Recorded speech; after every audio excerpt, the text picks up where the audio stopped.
नमस्कार दोस्तों, स्वागत है आपका चंद्रा एक्स यूट्यूब चैनल पे। और आज का जो मेरा टॉपिक है वो साइंस को लेकर के है। साइंस ही मैं यहाँ पे कवर करने वाला हूँ, बट उससे पहले मैं आप सबसे एक बात ये कहूँगा कि वीडियो को पूरा देखना होगा आपको, और ज़्यादा से ज़्यादा लाइक शेयर सब्सक्राइब भी करना होगा, क्योंकि जो हम लोग मेहनत कर रहे हैं आप लोग के लिए, तो हम भी आपसे कुछ ना कुछ जो है अपेक्षा करते हैं कि आप लोग भी लाइक शेयर सब्सक्राइब करेंगे। बाकी इस चैनल पे जो भी वीडियो है वो पढ़ रही हैं, चाहे वो हिस्ट्री की हो, चाहे रीजनिंग की हो, चाहे मैथमेटिक्स की हो, तो दोस्तों मेरा विश्वास रखिए ये सब चीज़ें ऐसे ही पढ़ती रहेंगी, बट आपका काम है उनको देखना और वीडियो को पूरा देखा करिए, क्योंकि पूरा जब तक देखेंगे नहीं कोई चीज़ या किसी भी चीज़ का कॉन्सेप्ट आपको समझ नहीं आने वाला है।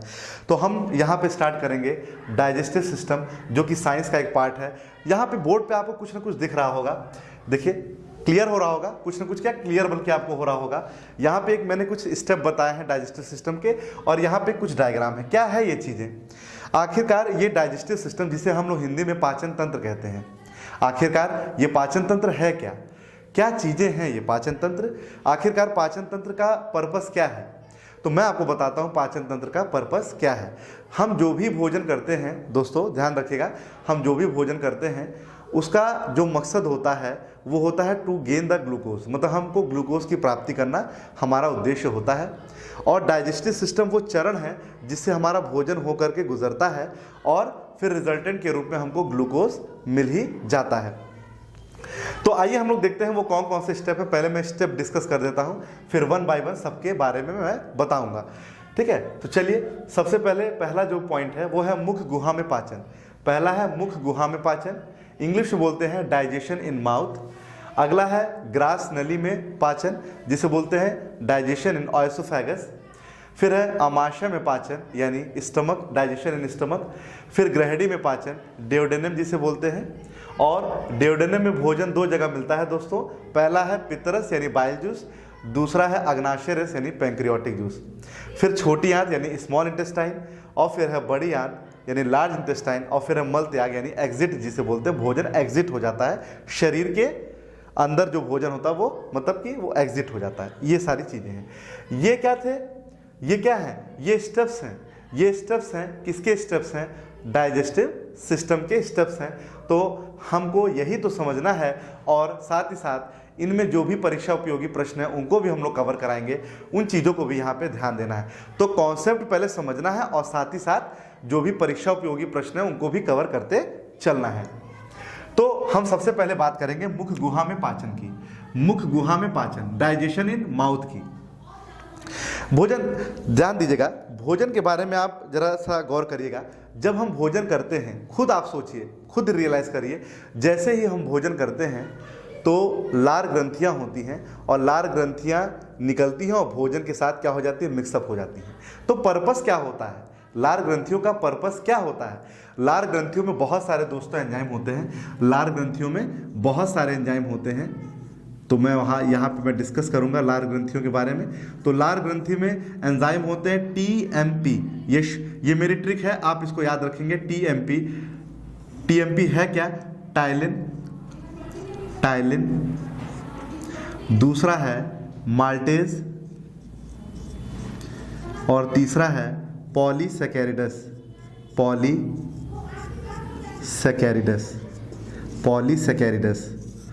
तीन चीजें हैं, यानी लार ग्रंथियों में ये एंजाइम होते हैं। ये इंपॉर्टेंट है दोस्तों। इसके अलावा भी दो एंजाइम होते हैं, म्यूकस होता है, लाइसोजाइम होता है, बट ये बहुत ही ज़्यादा इंपॉर्टेंट है, तो इस पर हम लोग फोकस करेंगे, और खासकर परीक्षा दृष्टि से इंपॉर्टेंट भी है।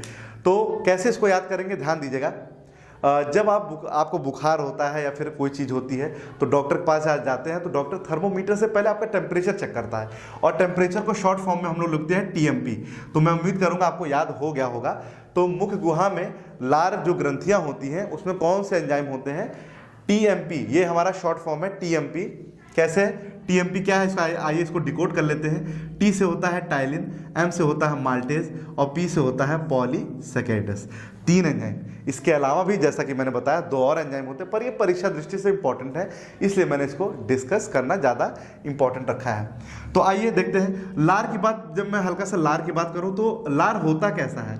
ये सलाइवा जिसे इंग्लिश में बोलते हैं, लार कैसा होता है? अम्लीय होता है। कैसा होता है? अम्लीय होता है। बहुत ही इंपॉर्टेंट है, क्वेश्चन पूछा गया है कि लार का स्वभाव कैसा होता है, नेचर कैसा होता है, अम्लीय स्वभाव होता है। कैसा होता है? अम्लीय स्वभाव होता है। अब आइए देखते हैं एंजाइम के बारे में चर्चा करते हैं। टाइलिन की अगर मैं बात करूं तो टाइलिन को हम लोग एमाइलेज भी कहते हैं। टाइलिन को हम लोग एमाइलेज भी कहते हैं। टाइलिन को हम लोग एमाइलेज भी कहते हैं और इसका काम होता है भोजन के साथ आए हुए मंड को इंग्लिश में बोलते हैं स्टार्च।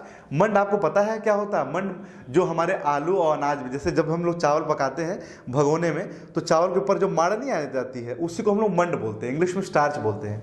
तो भोजन के साथ आए हुए मंड को ये घुलनशील शर्करा मतलब कि सॉल्युबल शुगर में बदलने या तोड़ने का काम करता है।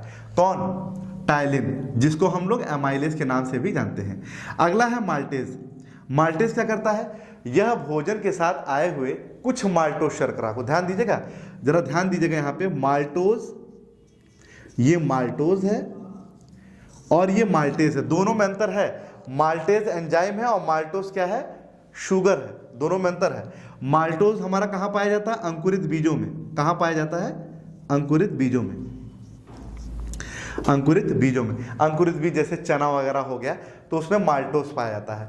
तो भोजन के साथ कुछ माल्टोज शर्करा को, ध्यान दीजिएगा अभी कुछ कुछ हो रहा है क्योंकि सारा डाइजेशन माउथ में तो हो नहीं जाता। भोजन के साथ आए हुए कुछ माल्टोज शर्करा को यह घुलनशील शर्करा में बदलता है। कौन? माल्टेज। क्लियर है? तीसरा है पॉलीसैकेराइड्स। पॉलीसैकेराइड्स दोस्तों क्या करता है? यह भोजन के साथ आए हुए जो बैक्टीरिया होती है, जो जीवाणु होते हैं, इनको नष्ट करने का काम करता है, पर आंशिक रूप से, मैनुअली। ऐसा नहीं कि टोटल ये नष्ट कर देता है, टोटल नष्ट तो आगे स्टमक में होता है, आमाशय में होता है ना। चलिए, यहां तक तो आप लोग समझ चुके होंगे। अब मैं आगे बढ़ता हूं, वीडियो को पूरा देखिएगा, ध्यान रखिएगा, पूरा वीडियो को देखना है। इसके बाद भोजन हमारा आ जाता है ग्रास नली में। ध्यान रखिएगा, पहले मुख गुहा हुआ, अब कहाँ आ जाएगा? ग्रास नली में हमारा भोजन आ जाएगा। अभी मैं चित्रात्मक रूप से भी आपको प्रदर्शित करूंगा, पर पहले थोड़ा सा मैं यहाँ पे बता दूं, थ्योरी वगैरह बता दूं। ग्रास नली, ग्रास नली में किसी भी प्रकार का कोई पाचन नहीं होता। बहुत अच्छी चीज पता चली हमको, ग्रास नली में कोई पाचन नहीं होता। यह मुख और आमाशय को जोड़ने का काम करता है। ध्यान दीजिएगा, ग्रास नली में कोई पाचन नहीं होता, सिर्फ मुख और आमाशय को ये जोड़ता है, इसको जोड़ता है, बाउंड करता है, इसको रोकता है। ठीक है, यहाँ पर कोई भी पाचक एंजाइम भी नहीं होते हैं, यहाँ पर कोई पाचक एंजाइम भी नहीं होते हैं। सिर्फ यहाँ पे क्रिया प्रतिक्रिया होती है, जिसका केंद्र हमारे ब्रेन में, हमारे मस्तिष्क में मेडुला ऑब्लांगेटा होता है। दोस्तों, इसके बाद जो है भोजन क्या आ जाता है? आमाशय में चला आ जाता है। कहाँ आ जाता है? आमाशय में आ जाता है। जैसे ही भोजन हमारा आमाशय में आता है तो खुद सोचिए, जब भोजन आमाशय में जाएगा तो भोजन को चारों ओर क्या दिखेगा? आमाशय की दीवार। क्या दिखेगी? आमाशय की दीवार। और आमाशय की दीवार में जठर ग्रंथियां होती हैं। क्या होती हैं? जठर ग्रंथियां। क्या होती हैं? जठर ग्रंथियां। जठर ग्रंथियों को इंग्लिश में बोलते हैं गैस्ट्रिक ग्लैंड। क्या बोलते हैं? Gastric gland. Gastric gland. तो गैस्ट्रिक ग्लैंड से क्या निकलता है दोस्तों? गैस्ट्रिक जूस निकलता है। क्या निकलता है? गैस्ट्रिक जूस निकलता है। और गैस्ट्रिक जूस में बहुत सारे इंपॉर्टेंट एंजाइम होते हैं, उनको हम लोग डिस्कस करेंगे। तो गैस्ट्रिक जूस की अगर मैं बात करूं तो गैस्ट्रिक जूस में क्या होता है, हल्का सा मैं बता रहा हूं आपको। गैस्ट्रिक जूस की अगर हम बात करें, मैं यहां पे डिस्कस कर रहा हूं गैस्ट्रिक जूस। गैस्ट्रिक जूस में होता है पेप्सिन और दूसरा होता है रेनिन। एक पेप्सिन होता है, दूसरा होता है रेनिन। दो एंजाइम होते हैं दोस्तों, ध्यान दीजिएगा, एक होता है पेप्सिन और दूसरा होता है रेनिन। पेप्सिन क्या करता है? पेप्सिन यह भोजन के साथ आए हुए प्रोटीन को, ध्यान रखिएगा, प्रोटीन को पेप्टोन तथा पॉलीपेप्टाइड अणुओं में तोड़ता है। ध्यान दीजिएगा, पेप्सिन क्या करता है? बहुत इंपॉर्टेंट है, याद रखिएगा, प्रोटीन को पेप्टोन तथा पॉलीपेप्टाइड अणुओं में तोड़ता है। रेनिन क्या करता है? रेनिन दूध में पाई जाने वाली प्रोटीन अर्थात केसिन का पाचन करता है। मैं यहाँ पे इसको डिस्कस थोड़ा करूँगा, यहाँ पर इसको ध्यान देंगे हम लोग। इसको रेनिन क्या करता है दोस्तों? रेनिन जो होता है एक ऐसा एंजाइम होता है जो मिल्क में प्रोटीन पाई जाती है, केसिन, इसका ये क्या करता है? डाइजेशन करता है। क्या करता है? डाइजेशन करता है।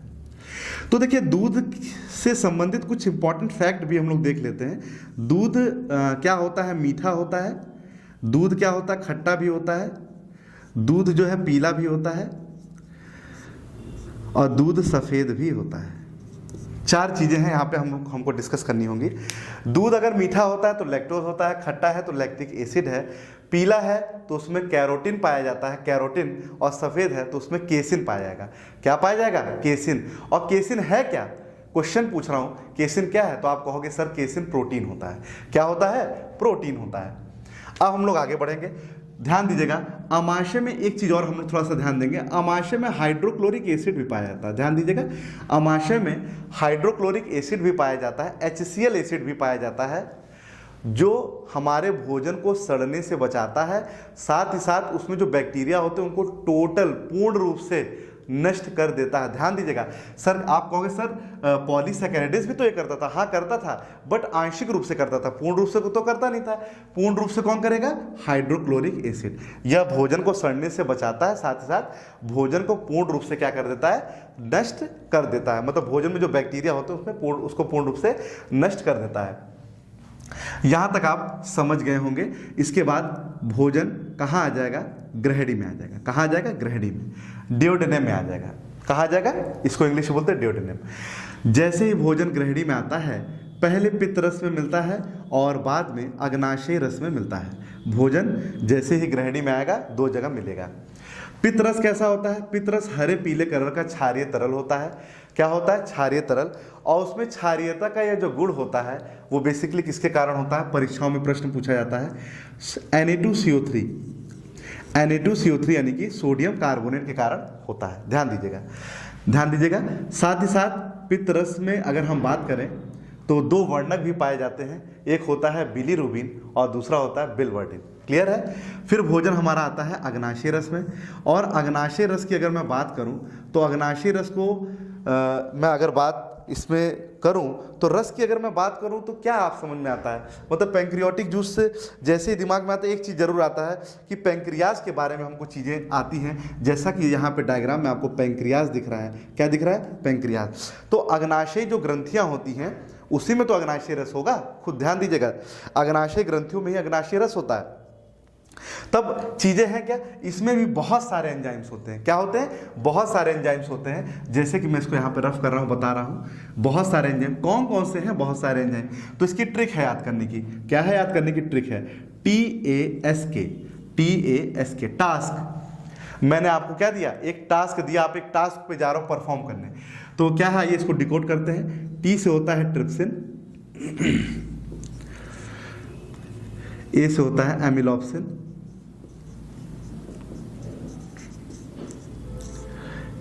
एस से होता है स्टीएप्सिन, और के से होता है कार्बोक्सी